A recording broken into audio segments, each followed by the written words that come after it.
tatandaan mo, hindi ka natalo.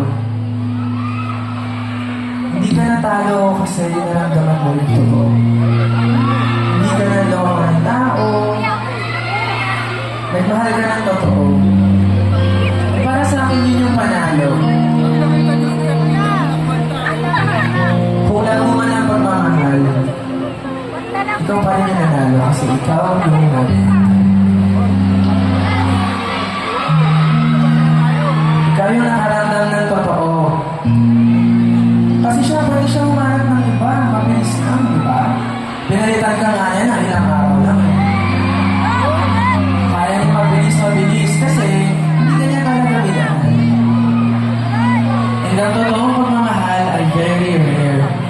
Lalo na sa generation natin ngayon. Yung totoong pagmamahal ang hirap makita. Kahit saan lugar o lupalot ng Pilipinas.